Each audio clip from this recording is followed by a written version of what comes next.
Malegaon blast case में NIA की विशेष अदालत ने गुरुवार को सभी 7 आरोपियों को बरी कर दिया।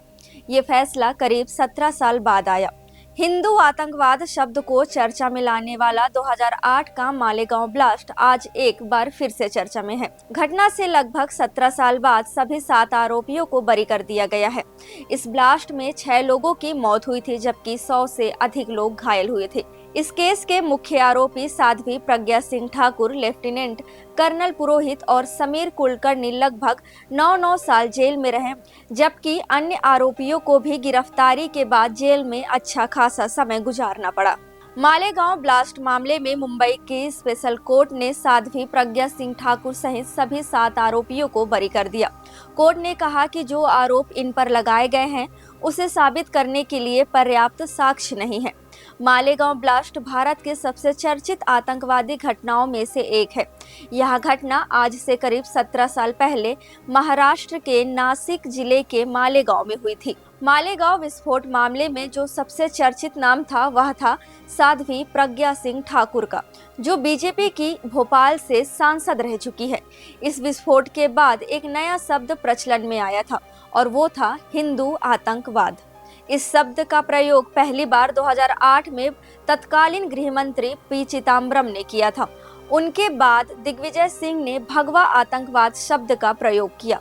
इस संबोधन पर बीजेपी ने कड़ी आपत्ति जताई और कहा कि आतंकवाद का कोई धर्म नहीं होता। इस विस्फोट को हिंदू आतंकवाद का परिणाम कहना हिंदू धर्म और उसकी संस्कृति का अपमान करने की कोशिश है।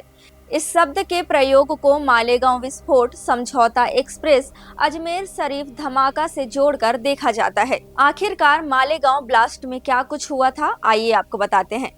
नासिक जिले के मालेगांव में यह विस्फोट हुआ था। तारीख थी 29 सितंबर 2008। उस वक्त रात के करीब 9 बज रहे थे। चूंकि रमजान का महीना था और इफ्तार की वजह से सड़क पर भीड़ भाड़ बहुत ज्यादा थी। मालेगांव के भीखू चौक इलाके में यह विस्फोट हुआ था, जहां अधिकतर आबादी मुस्लिम की थी। विस्फोट के लिए एक फ्रीडम बाइक का इस्तेमाल किया गया था, जो भीड़ भाड़ वाले इलाके में खड़ी थी।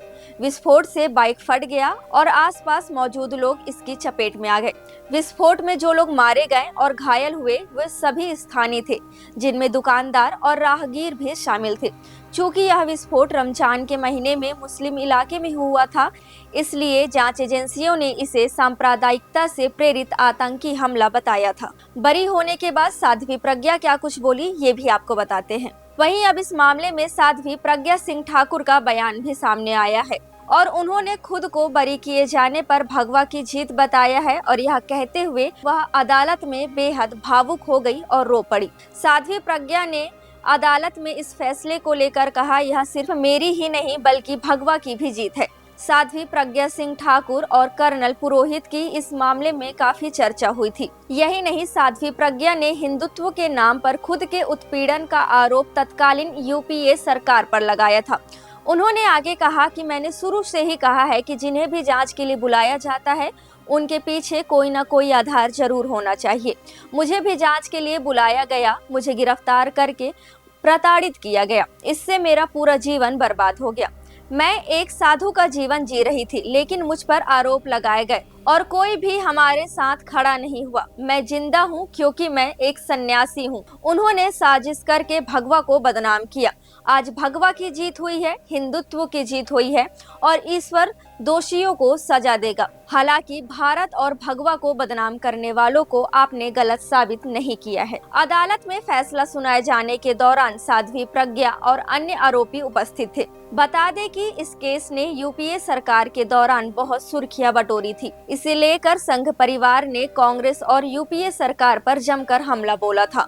माना जाता है कि भगवा आतंकवाद जैसी बात करना ही कांग्रेस के लिए भारी पड़ गया था। शायद उसी का जिक्र करते हुए साध्वी प्रज्ञा सिंह ठाकुर ने फैसला आने के बाद भगवा की जीत हुई यह कहा।